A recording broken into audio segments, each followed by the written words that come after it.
Welcome back to Talk Tickers. This is the show for serious market participants, the place where we really stop pretending press releases are the whole story. We take the morning's earnings calls, strip them down, and find the numbers that are actually moving the needle. I'm your host, and today we are dissecting a pharma behemoth.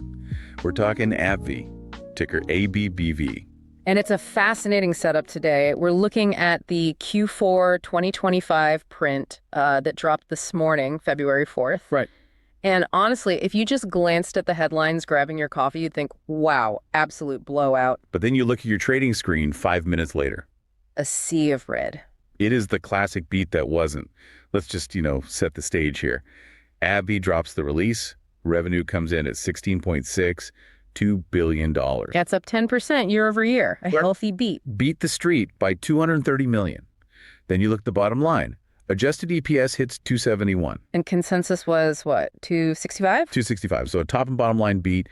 They even raised their 2026 guidance. And yet the market absolutely hated it.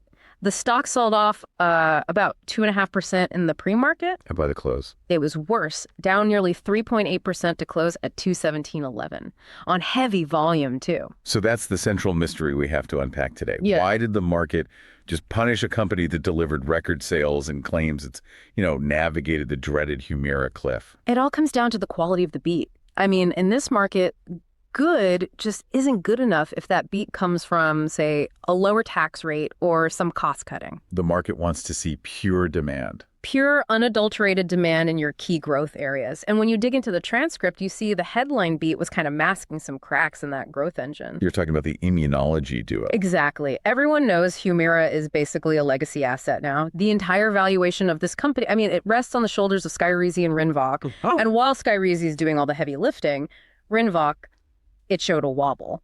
And in this environment, if your growth engine sputters even a tiny bit, the algos show no mercy. Okay, let's get into the specifics of that wobble. But first, a quick run through of the segments so you know the playing field. Immunology is still king here, right?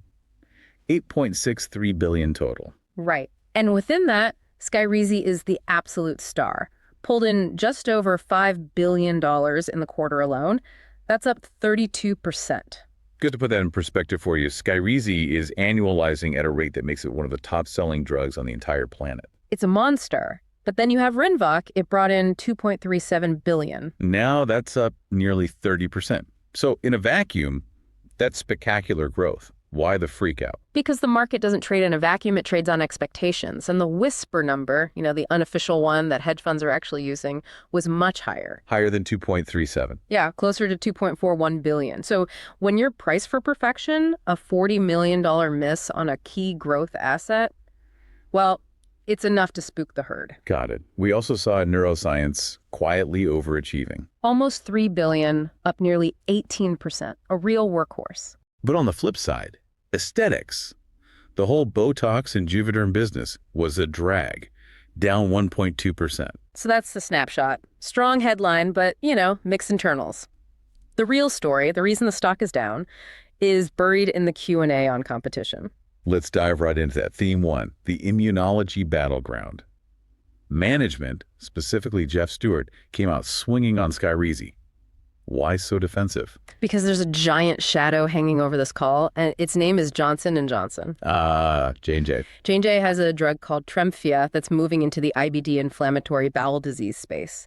And investors are terrified J&J is going to come in and eat AbbVie's lunch. And Stewart threw out some specific numbers to fight that idea. He said Skyrizi has a 75% capture rate in frontline IBD. Just so we're clear, capture rate is basically your market share of new patients. Okay. So if 100 people get diagnosed with Crohn's today, he's saying that 80 of them walk out with a script for Skyrizi. 80. 4 out of 5 new patients. Those are staggering numbers. They are. Management's trying to say, look, the competitor's here, but we are absolutely holding the line.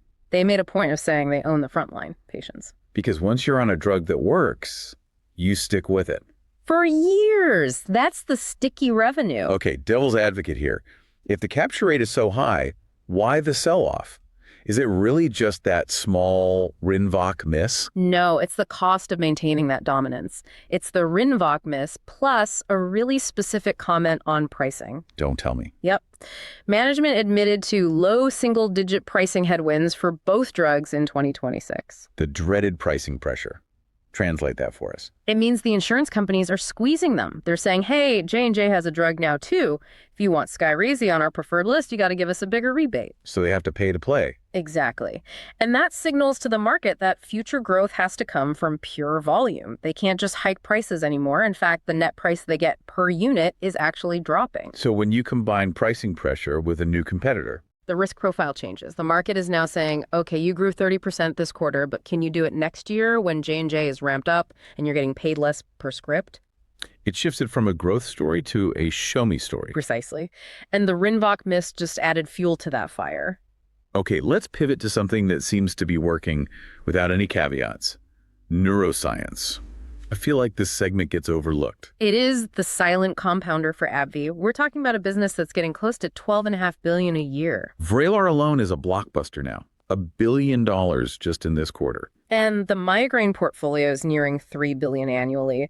But, the CEO, Rob, he seemed most excited about Parkinson's. Vyalev. Yes, Vyalev. It's their continuous infusion therapy.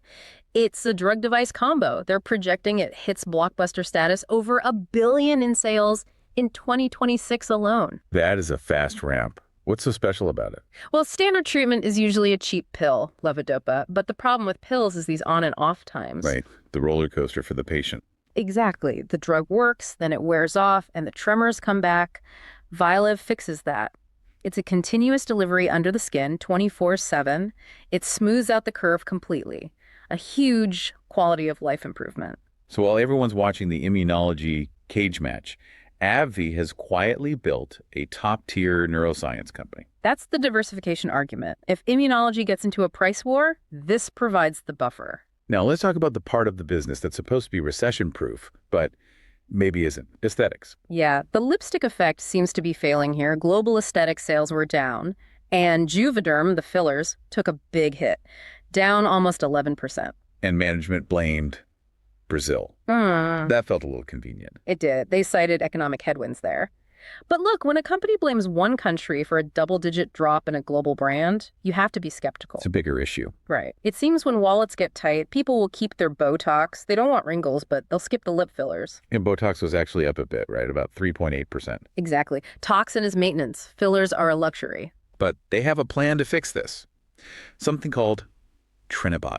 Trinibot. It sounds like a character from a Transformers movie, but it's actually a pretty genius move. It's a short-duration neurotoxin. Wait, short duration. Why would I want my Botox to wear off faster? That's what I thought too. But here's the logic. There are millions of people who are curious about Botox, but are terrified of looking frozen for 3 or 4 months if something goes wrong. Trinibot only lasts about 2 to 3 weeks. It's the try before you buy model for your face. That's it, exactly. It lowers the barrier to entry. If you don't like it, it's gone in 2 weeks. If you do like it, you eventually upgrade to the full strength stuff. It's a brilliant way to build the funnel. That is fascinating. Turning a clinical bug into a marketing feature. Classic AbbVie execution. They know how to squeeze every last drop out of a market. Speaking of execution, we have to talk about maybe the most surprising detail from the whole call. And it involves the White House. Yeah, this was a standout moment. Rob, the CEO, mentioned a voluntary agreement with the Trump administration. Okay, let's unpack the quid pro quo. What did they give and what did they get? So they committed to low prices in Medicaid, more patient cash options, and this is the big one, investing $100 billion in U.S. R&D and manufacturing over the next decade. $100 billion. That's a massive number. What did they get in return for that? Exemptions, specifically from tariffs and crucially from future pricing mandates. Whoa. That sounds like a huge regulatory moat. It is. While their peers are fighting price controls, AbbVie has basically bought themselves a hall pass for the next few years. It removes a massive macro risk from the stock. They also mentioned some smaller deals, buying a manufacturing plant in Arizona. And licensing a new drug from Remegen. The Remegen deal, that was an oncology play, right? A bispecific antibody. Yeah, think of a normal antibody as an arrow that hits one target on a cancer cell. A bispecific is an arrow with 2 heads. It hits 2 things at once. Right. This one unmasks the cancer to the immune system and cuts off its blood supply at the same time. It shows they're serious about building out their solid tumor business. Okay, so let's bring this all back for the investor. You have a company printing, what, $18.5 billion in free cash flow. They raised the dividend again, but the stock is down. Is the Humira hangover Over, or is it just the competition hangover now? The Humira hangover is mathematically over. It's just not big enough to matter anymore. The story is now 100% about Skyrizi, Rinvoq, and neuroscience. But the valuation seems to reflect a ton of fear. And that's the opportunity, or the trap. Management sees a clear path to high single-digit growth through 2029. The market, though, is pricing in a price war. If you believe the 75% capture rate story, this stock is cheap. And if you believe the pricing headwinds story, It's a value trap. so what are the key catalysts we should be watching? 3 things. 1, Rinvoq's performance versus Tremfya over the next couple quarters. We need to see that number stabilize. 2, the launch of Trenibot. And 3, pipeline readouts, especially some of the next-gen stuff they teased. Which brings us perfectly to our favorite segment of the show. We've looked at the numbers, we've parsed the words. Now we throw caution to the wind. It is time for the This Is Not Financial Advice segment. And the disclaimer, we are not your financial advisors. Do not buy or sell anything based on this. We are just voices in your headphones. But if you were pitching a wild idea to your PM based on this call, what's the trade? Okay, hear me out. I'm calling this one the corporate shroom boom. Oh boy, this is about that R&D update, isn't it? It is. Buried in the update was this drug called bretisilocin. It's a short-acting psychedelic for major depressive disorder. Right. I remember he said it has a short hallucination time period. And that is the key commercial detail. The problem with psychedelic clinics now is you're there for 8 hours while you're tripping. It's expensive, you need a sitter, it's impossible to scale. A doctor can't sit with you for a full workday. Precisely. AbbVie is working on a drug where you go in, have a rapid psychedelic experience, and you leave in remission. They're seeing immediate efficacy that lasts. So the trade is long AbbVie as a mental health monopoly play. The trade is that AbbVie turns mental health clinics into trip-and-treat centers. Forget Botox. The future is replacing daily antidepressants with a single afternoon visit to the AbbVie clinic.